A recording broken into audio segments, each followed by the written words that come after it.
Hey John, Simon here from Little Big Marketing. Um, I just sent you the text about this video I wanted to send you, so I'll shoot this over in an email.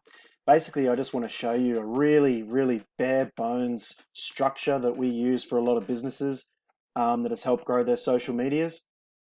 Now, I'm just going to jump straight into it. I don't want to chew up too much of your time. So, first and foremost, you want to build your brand's personality.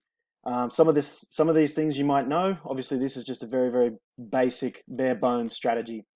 Um, Build your brand's personality. So you got to think about what. Now, I don't even know what your business is, but what sort of business it is, what you want to convey to clients, because you're not always just trying to sell your product or service. You want to converse with them. So if you can get a good base of conversations going on your socials and your website, you're really going to be off on the right foot. So first thing you want to look at is your owned content. So that is exactly these things: websites, Facebooks, Instagram, YouTube, Twitter, and any other pieces of files out there that you want your client to be able to see or find you. So through these need to be complete. They need to be complete, and they need to have some work done to them to make sure that when people land on these pages, they can see exactly what your brand is, what you're about, and see that personality come through. Too often we see corporations come through with zero personality. It's almost like a robot's just displaying these ads everywhere. They need to have their own, you know, message that they're conveying without looking like a robot. So coming through, once we've got our own content completely finished up, it's ready to go. We look at earned exposure. These are obviously gonna flow together a little bit, because as you're building, especially your Facebook and Instagram and YouTube, you might get some likes, you might get some comments, but this is where we push really hard. We go out, we send some posts, we create some posts, we comment with we interact with people that have liked it or that have commented on it, and we make sure that we're really trying to get some retweets and comments. So the content needs to be something that people are going to want to share, going to want to comment on. It might be a little call to action. I've seen one really good post. I think it was Glossier. They had just a basic post that said, tag someone who's good looking, or something like that. And they had thousands. So once you've grown to that sort of status, and that's all earned exposure, they didn't have to pay for that. That's huge. So that's really important step, is to build on your owned with earned. The client engagement. So you're going to look at conversational posts, the buyer intent posts. The sticky post is what I was referring to. So the call to action, sorry, which we call a sticky post, making people want to reach out or comment or whatever. So this is where you've really got to think about what your goal is for each post. Are you trying to make a sale? Are you just trying to engage, or are you trying to get your prospect to click through?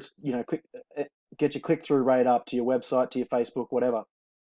So you got to really think about those with your wording, your tone of voice that you're using, and the image. Coming down, we keep going, and we get to the paid exposure step, and this is where, when really people look at this as their main way of advertising their own content. What you're really trying to use paid exposure for is to boost your earned content. So your earned content becomes larger and larger and larger as the paid exposure creates links from groups of people to groups of people. You've got to watch out for that, because if you do this step too early, you end up paying way more than you need to, and you waste tons of money, and you'll be paying tons of money per lead. It's just not worth it. You need to wait until you're ready.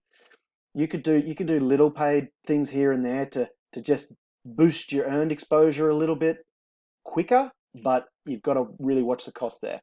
And that's obviously things like Google advertising, boosting posts for your Facebook, sponsored posts on Instagram. You can use Google Ads for YouTube and promoting your tweets. Once you can get all of these working together, down here is the perfect, and now the perfect sort of what you're looking for. If they're all working synergistically, and you're getting this sweet spot with some of your ads, that's where your content's going to go.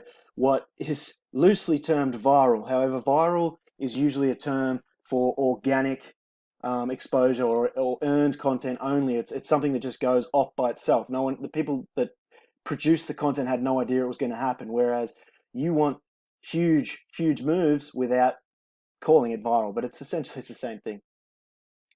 So goals for most people are sales of product or services, and the following steps need to be taken in this order. Brand awareness. So this is where I mentioned about building your own content, making sure they're updated, they're fully complete, they've got additional posts, not looking like someone just comes to an empty page when they land on it. You want to tell stories of the brand or of the product, or why you're doing it, what's happening in the background, what's going on. Ultimately, this is going to build trust with the prospect. Engagement. Now, this is where you're going to start really using your sticky content, and then anyone who comments, jump on there, talk to them, interact with them one-on-one from the brand is really, really important and builds trust very quickly. Once you're getting website traffic, most brands that are looking for social media marketing are looking to get people through to their website where they actually have the ability to purchase the service. So if you want that website traffic and you want to bring them in here, then you're going to have a really good explanation of the product. You might have the price, but that's your landing page usually for these socials. So you want to bring people there, show them the wares, still more personality, and that's going to ultimately lead to sales.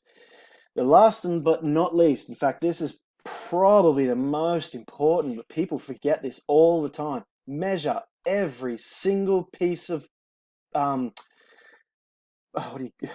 every piece of marketing you put out there, because what happens so often is people will put out, half a dozen ads, and one Facebook ad or one Twitter ad will be bringing them in huge amounts of leads, and the rest are doing absolutely nothing and just costing them money day by day by day, hundreds of dollars, thousands of dollars in some cases.